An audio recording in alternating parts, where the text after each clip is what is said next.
Assalamualaikum warahmatullahi wabarakatuh.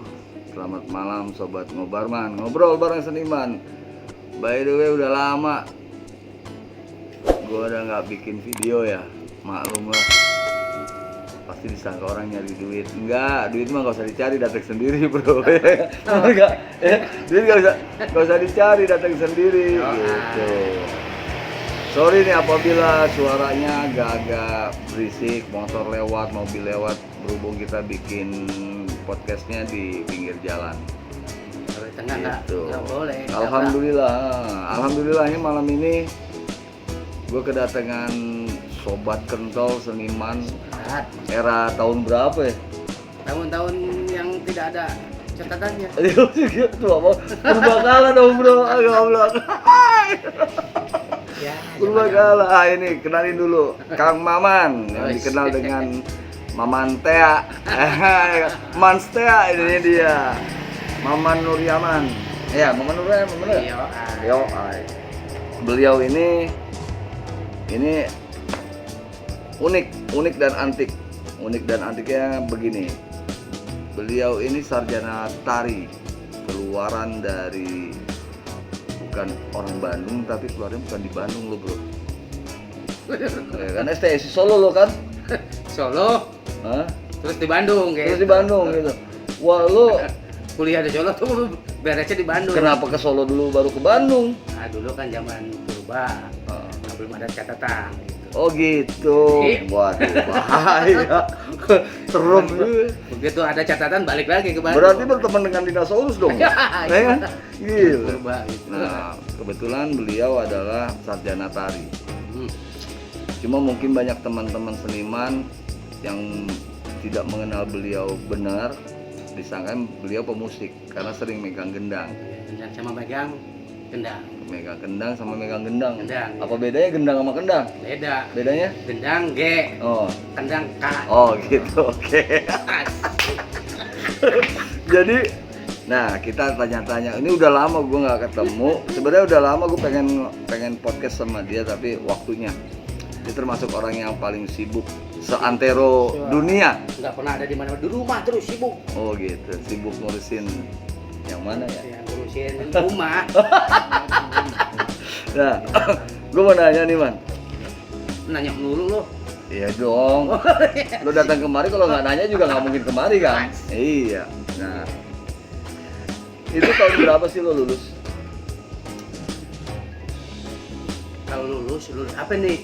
Lulus jadi kuliah. Sekolah. Itu dari SD sampai perguruan tinggi lulusnya itu tahun, Agak kenceng dong biar denger nih. lulus tahun 97. 97. SMA apa kuliah? Kuliah. Berarti tuan lu dari gua ya. Asik. Masya Allah. Cuman Tabarakallah. kuliahnya dulu itu asik. Asiknya kita melanglang buana dulu dari Solo, kira lagi ke Bandung. Kuliah gua beda setahun berarti gua 96 lulus bro. Iya. Kalau gua 6 tahun S1. Iya makanya kan kalau namanya fakultas seni itu bisa lebih bisa kurang. Bisa kurang tergantung dari orangnya. Rajin apa enggak? Nah, ininya nih. Bukan masalah otak sebenarnya. Nyari duit dulu bro, yang banyak. Itu rahasia perusahaan. Rahasia perusahaan tapi orang lain pada tahu. Iya. Gitu. Nah, yang bikin lu kenapa ngambil jurusan tari? Sedangkan setelah habis kuliah, lu sekarang kan jadi pemusik juga nih. Iya. Kenapa dulunya nggak lo tekunin di musiknya? Kenapa tari? Sebelumnya, Sebabnya? sebelum sekolah, itu gue udah mendalami tari dulu. Oh gitu. Mendalami tapi kok nggak dalam-dalam. Oh gitu. Nah, gue pengen ngeruk tuh tarinya. Ah. Satu itu. Terus? Keduanya, Hmm. begitu gue ke masyarakat tuh nggak tahu dia jurusan tari kayak jurusan yang penting dia sekolah seni, tahu seni. Otomatis dong, gue gengsi. Gue harus mempertanggungjawabkan alma mater gue. Oh iya benar. Hijrah lah gue, selingkuh lah gue. Jadi pemusik. Jadi pemusik yang orang lain nggak tahu. Nah itu yang gue pengen tanyain, yang paling utama sebenarnya. Kenapa lo tertarik jadi pemusik? Tertariknya karena waktu gua masuk ke jurusan tari, itu jurusan tari semua hampir mayoritas dia tidak mengetahui tentang musik. Nah di situ gue ngambil kesempatan, jepret, gue perdalam musik. musik tari gua hafalin tuh. Kalau di Sunda kan istilahnya ada kendang itu selalu dominan di tari Jawa Barat khususnya. Berarti Itu gua perdalam itu. berarti hampir sama mirip dengan gue lah ketika gue belajar tadi musik tradisi itu sebelumnya bukan musik sih, lebih ke tari kan.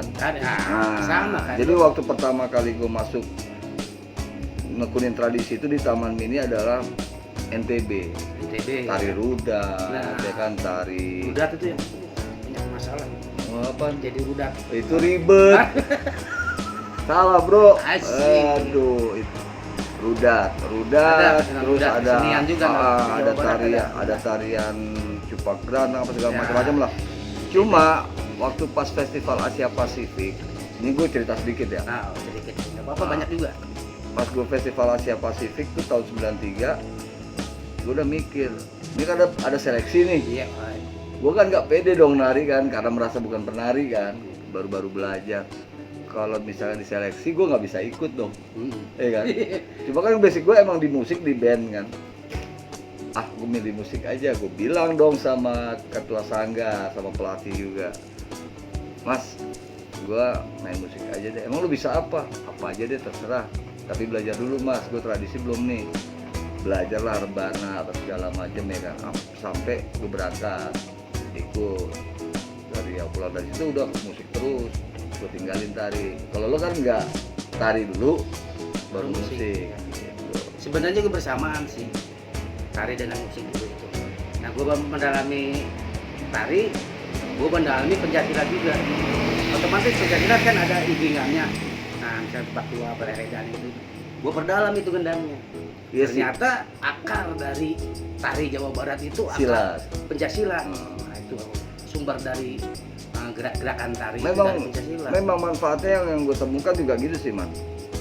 Apabila kita belajar musik, ketika kita nari kita tahu ketukan. Nah, Ketika kita mau bikin musik, kalau kita tahu udah bisa nari, otomatis kita bisa mudah mengikuti gerak-gerak tari itu dalam membuat musik. Benar gak sih? betul. Ya kan gitu. Nah, saya kalau bikin musik untuk tari, nah, saya bikin konsep tari dulu. Konsep tari saya bikin susun bagian 1, bagian 2, bagian 3. Menurut koridor dari ilmu yang lo pelajarin di Iya, kampus ya. bikin deskripsinya dulu, konsep garap dulu, baru ke musik.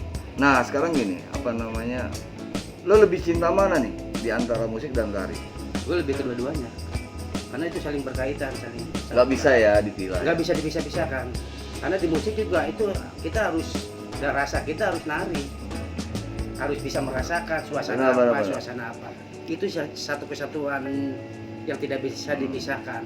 Nah mungkin buat teman-teman yang pernah belajar jaipong yang di Taman Mini akan tahu, kenal Kang Maman ini. Kang Maman ini emang ahlinya di tari jaipong, tari Sunda lah, Jawa Barat. tari Jawa Barat lah gitu. Artinya saya pokoknya fondasi saya di tari Jawa Di Barat. tari Jawa Barat, tapi tidak menutup kemungkinan untuk menggarap tari-tari lain sih gitu loh.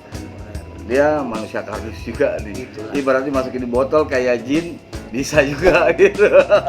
Namanya seni kan. Iya benar. Kita harus berseni apapun. Nah menurut lo untuk teman-teman yang milenial sekarang ini ya, kan banyak nih sekarang yang muncul penari-penari baru, koreografer muda dengan garapan-garapannya. Pandangan lo terhadap mereka bagaimana sih ya? Selain dalam sebuah kreativitas, apakah terkesan asal apa gimana? Mungkin ada pesan-pesan atau kesan-kesan dari lo sendiri Saya terhadap ngelihat, itu perkembangan kesenian Iya. di era sekarang ini, Iya. khususnya seni tari dan musik tradisi. Iya. Terima kasih. Yes.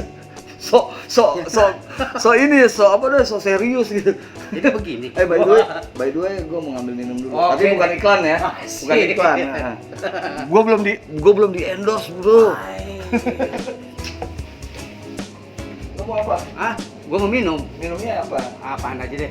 Hah? Ya yang lo pegang apaan? Gue ini yang pegang. Oh, yang udah jeruk nggak apa-apa. Oh, gitu. Nah, berarti bukan yang gue pegang bro. Malam di pinggir jalan tapi ada minuman, ada kulkas. Ada kulkas. Ini kalau Jadi bukan iklan nih bro ya. Bukan. Jadi gue nggak mau nunjukin ini nih. masa sama ini iklan banyak dong. Tapi kita masukin gelas aja deh bro, Oke. supaya nggak kesannya di endorse. Belum di endorse. Makanya Kang mau endorse, hubungin Kang Maman. Begitu teman-teman. Maklumlah kita kangen udah lama nggak berjumpa, tidak bersuo. Semenjak COVID ini kita agak terhalang oleh keadaan situasi kondisi lingkungan masyarakat kita. Tidak boleh keluar bebas. Nah, Jadi karena kita ada batasan, ada protokol kesehatan. protokol kesehatan. Hati-hati ngomongnya man. Protokol Protokol kesehatan. Broadcast. Podcast. Nah, gue juga ngalamin lah masa-masa transisi di kesenian lah ya. Makanya sekarang gue mungkin lebih memilih tidak sebagai pemain musik, tapi lebih Tadi pertanyaannya jadi nggak tuh? apa tuh? Pertanyaannya Yang mana? Yang barusan tadi Yang di era milenial ini. Oh iya, itu belum dijawab. Gimana Ya? itu? Ntar ya, berarti potong. Nah, lari ke Set. sini. Itu persoalannya. Curhatnya diulang ya. Dia mau curhat, tapi dia lupa apa yang dibicarakan tadi. Berhubung tadi habis ngambil gelas, bro. Malum kita kangen udah lama, nggak bersuwo di kandang kudo. Iya. Mande. Bersuah di kandang jondo. Jondo. Jadi begitu, Bot. Ah, Kang Feby begini, di era milenial ini saya salut dengan masyarakat seni sekarang, anak-anak muda. Ya, saya juga anak muda. Saya juga termasuk orang milenial. Mereka menggali seni-seni tradisi, kreativitas.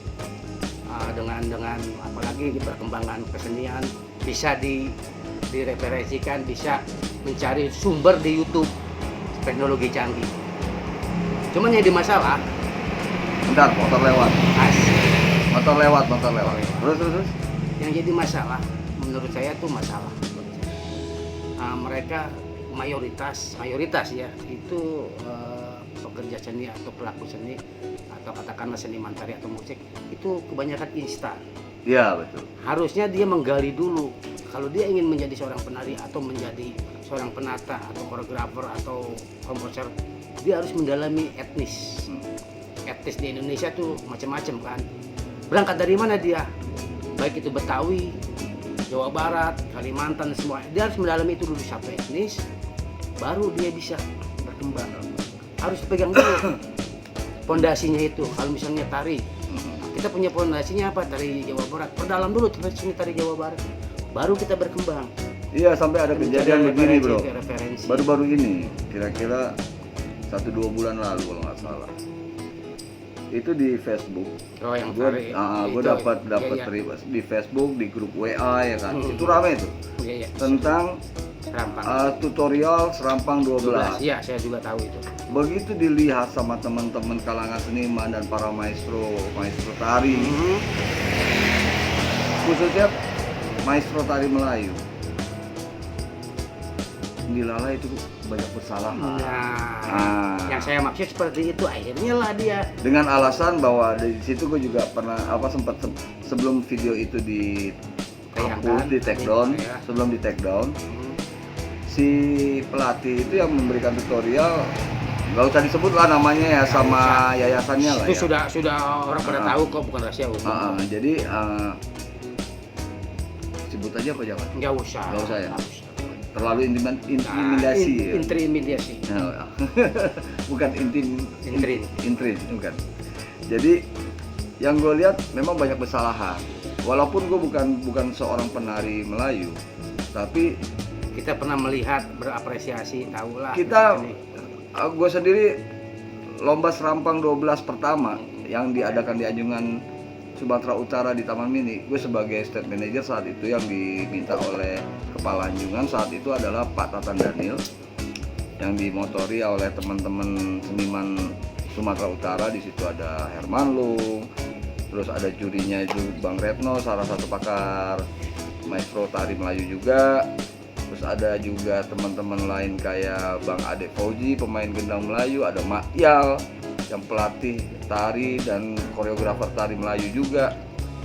Otomatis kita tahu bagaimana tari Serampang 12 yang benar, walaupun kita bukan penarinya. Jadi ketika itu muncul, saya sendiri langsung messenger ke pihak yayasan tersebut, bahwa kita bilang bahwa ini mohon klarifikasi, gue bilang kan, bahwa dia belajar tari Serampang 12 di mana, siapa pelatihnya, bagaimana dia bisa bilang bahwa tari Serampang 12 berasal dari Jambi atau Riau. Waduh.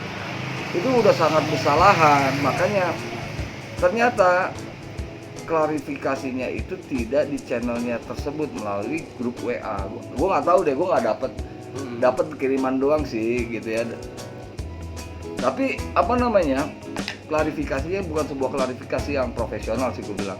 Makanya itu harus dipikirkan oleh teman-teman sih, pada intinya yang ingin membuat sebuah tutorial. Harus tahu bener deh basic dan dasar tari tradisi yang mau diberikan pengajaran dalam tutorial tersebut, benar nggak? Iya, makanya saya bilang tadi harus mendalami dulu, dan kita harus menghargai karya orang. Itulah. Dan yang jadi penyesalan bagi saya sih sebenarnya adalah satu, kenapa yayasan tersebut mengklarifikasi melalui messenger kepada saya,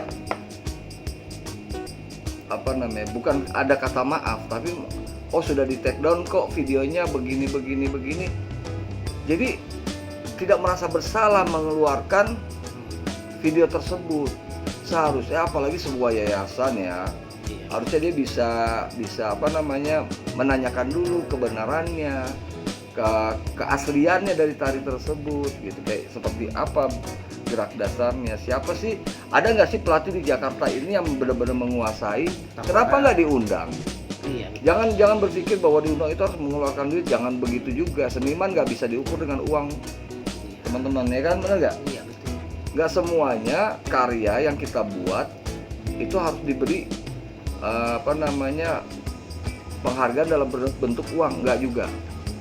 Kadang kita membuat karya itu hanya untuk bisa dinikmati kita sendiri pun sah-sah aja gitu. Jadi kita memang butuh uang lah, manusia pasti butuh uang, tapi bukan semata-mata kita buat karya itu karena uang, bener gak sih? Betul. Itu. Jadi ini mungkin jadi satu pelajaran buat teman-teman, khususnya yang mau memberikan tutorial. Tolong deh diperdalam bener-bener, digali bener-bener, biar bukannya menjadi bumerang buat si orang tersebut, malah harusnya menjadi edukasi dan apa ya, pembelajaran yang baik ya gitu. Jadi tadi saya bilang kan, silakan Anda ingin membuat sebagai acuan si Serampang 12, jadi bikin tarian judul baru. Benar. Akarnya dari Serampang 12. Nah, kreasi jatuhnya. Kreasi. Iya benar. Nanti adalah deskripsi di situ, latar belakang. Ini berangkat dari Serampang 12, dari daerah anu.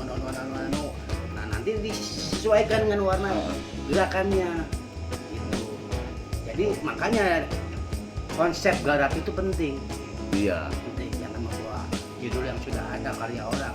Kita hargailah karya orang. Makanya kalau ya mungkin lu bisa kasih masukan lah kepada teman-teman dalam sebuah penggarapan yang simple misalkan. Taruhlah kan banyak juga teman-teman yang tidak sekolah seni dong, ya kan? Tapi dia sudah menguasai beberapa tarian, ingin menggarap.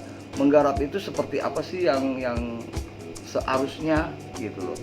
Apakah comot tari ini gabung dari gerakan tari ini bisa disebut seorang koreografer apa enggak gitu. Iya, kalau menurut saya kan tadi saya udah ngomong, perdalami dulu bahan-bahan tari yang ada di, taruhlah satu etnis Jawa Barat misalnya. Tubuh kita dalamin dulu itu. Gerak-gerak doang saja Jawa Barat apa? Jawa Barat misalnya banyak ada tari wayang, tari rakyat, ya kan? Karakternya tari khusus, ya. Tari bentuk-bentuk. Iya, bentuk karakternya. Dari rakyat, dari jaipongan. Itu beda, semua beda. Ada akar-akarnya gitu. Makanya kita harus pedalami dulu. Beda. Makanya saya bilang yang milenial zaman sekarang itu instan, comot. Makanya hasilnya tidak ada ekspresi. Si gerakan itu tidak keluar dari batinnya. Jadi dianggap bahwa bentar, iklan motor lewat. Jadi mungkin sekarang banyak teman-teman dari yang milenial menganggap bahwa menjadi seorang koreografer itu sangat mudah, padahal waduh susah ya. Pertanggungjawaban moralnya, iya, pertanggungjawaban karyanya. Apakah saya juga ingin menjadi seorang koreografer. Saya belum jadi koreografer, tapi saya sudah belajar. Ingin menginjak menjadi seorang koreografer, penata tari, terus saya belajar terus. Gimana sih caranya? Saya belum apalagi jadi. menjadi seorang maestro ya, Apalagi maestro. Maestro itu bukan kita yang menjuluki, yang kita. Justru masyarakat yang memberikan seorang maestro ya. Itu masyarakat, bukan diri kita sendiri. Itu seniman itu seperti itu. Bukan kita yang mengangkat gitu, oh kita seorang maestro, bukan kita. Justru orang lain, masyarakat seni yang menjuluki itu. Oke. Bentar, ini ada iklan lewat. Ada mobil. Jadi takutnya gak kedengeran. Nah, mungkin dari pembahasan kita barusan semoga menjadi sebuah bahan edukasi juga ya. Itu buat teman-teman. Bukan artinya kita lebih tahu atau lebih jago, enggak. Bukan menggurui, bukan. Nah, ini pengalaman belajar, pengalaman saya pribadi. Saya ingin menjadi seorang penata tari seperti apa sih? Sampai sekarang saya belum. Walaupun saya punya karya. Betul. Tapi Sama. saya belum. Bukan seorang koreografer saya juga. Sama juga dalam hal sepertinya yang gua alamin ya, kayak menggarap sebuah musik. Apalagi kan dulu seringlah ikut menggarap sebuah musik atau diminta membantu seseorang untuk menggarap sebuah musik tari misalkan. Biasanya yang sering tuh dulu masih waktu UNJ masih ada Korea 1, Korea 2 kayak gitu kan, Korea 3 kayak gitu. Nah, diminta bantuan untuk bantu si A, si B ya kan dalam menata musik. Kadang kita yang menggarapnya sendiri gitu kan. Tapi bukan arti kita merasa bahwa kita seorang sudah menjadi seorang komposer. Oh enggak. Atau seorang penata musik gimana? Enggak. Jujur itu juga sebuah pembelajaran yang sangat sangat berharga. Karena itu proses. Semua juga orang menjadi penata tari, koreografer, penata musik dan lain sebagainya. Iya. Itu proses. Karena sangat besar dan sangat berat untuk menjadi seorang komposer atau koreografer. Bukan artinya kita harus punya pendidikan yang resmi juga, enggak juga, tapi sepak terjang kita dalam menata sebuah musik itu benar-benar ada karakter, ada nilai-nilai yang memang budayanya bisa dipertanggungjawabkan secara moral dan kayak gitu mungkin ya Kang Maman ya. Ada pendidikan moral juga di situ. Jadi buat teman-teman mungkin jangan merasa lah ya kita harus itulah namanya seniman, kita harus rendah diri, low profile dalam arti ya baru garap 1-2 kali udah merasa gue koreografer loh, ya nggak begitu juga kali. Hello gitu. Sering pentas, lomba menang terus, acara ke luar negeri, gue cari penari profesional. Penari profesional itu bukan kualitas, kalau kualitas proses. Namanya profesional itu etika betul. Disiplin waktu itu ya kan, disiplin diri ya kan, disiplin ruang, bener gak sih? Ruang dan waktu. Nah itulah baru bisa dikatakan profesional. Bukan karena bayaran tinggi, udah pernah narik keluar negeri, kemana-mana, keliling dunia lah ibaratnya. Terus merasa profesional ya belum tentu. Nggak tahu begitu ditanya ini tarian dari mana, kok bisa gini, filosofinya kayak gimana, nggak bisa jawab. Bagaimana mau dibilang profesional, bener nggak? Iya. Seorang profesional itu kan harus tahu filosofi dari tari itu sendiri. Tari harus tahu. Iya. Gimana karakternya apa nih, suasananya apa harus tahu. Bener. Tari harus tahu. Nah ini buat teman-teman juga maaf, bukan arti kita menggurui atau sama-sama. Kita juga dalam proses pembelajaran juga. Dan satu hal lagi nih yang mau tanyain Kang Maman. Ini orang teman-teman yang lain seniman udah pada punya YouTube channel ya kan, udah bikin virtual. Lu gimana nggak ada perkembangannya? Gue lihat lu. Iya. Itu kesalahan fatal itu. Lu kok kayaknya gaptek banget sih lu. Bukan gaptek. Apa tuh? Nggak ngerti. Oke teman-teman, sebenarnya Kang Maman ada niat buat channel dari kapan tahu, cuma waktunya belum sempat. Kedua COVID nggak boleh kemana-mana. Terus kita harus nggak boleh ngomong, harus ditutup begini terus. Akhirnya gagu tuh. Gagu akhirnya. Keluar harus pakai masker. Gitu. Nah mungkin ditunggu aja, Kang Maman akan buat channel baru khusus buat memang namanya Manstea Channel. Nah tunggu, nanti mungkin di situ nanti ada karya-karya yang akan dibuat Kang Maman berdasarkan inspirasi dia sendiri, musiknya pun mungkin dia buat sendiri, jadi musik dan tari akan dicoba buat sendiri. Ditambah lagi mungkin nanti selanjutnya mungkin ada tutorial ya, Insya Allah. tari klasik mungkin ya. Tari klasik, tari garapan baru. Ini saya bikin garapan baru, akarnya ini. Saya tari tradisi klasik Jawa Barat. Akarnya ini, nah ini garapannya. Nanti ada tutorial itu. Berarti ini bisa menjadikan sebuah apa namanya? Bukan pembelajaran kalau menurut gua, apa? Berbagi ilmu, pengalaman. Berbagi ilmu dan pengalaman. Saya bukan berbagi ilmu, saya justru mengambil ilmu dari situ. Gitu. Belajar kan, proses.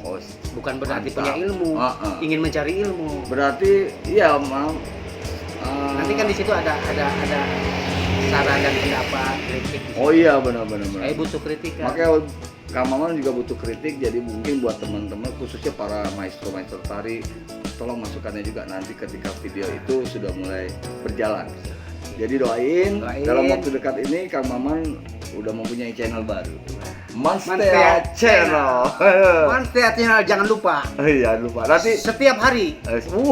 Serius lu setiap hari? Setiap hari ada. Setiap hari saya ada di YouTube. Gaulat. Nanti dengan Bang Pebot juga. Ya, pokoknya ditunggu ya. Dan jangan lupa tetap subscribe, like, comment, share, and pijit tombolnya. Ngobarman, ngobrol bareng seniman. Sampai jumpa. Dadah. Assalamualaikum.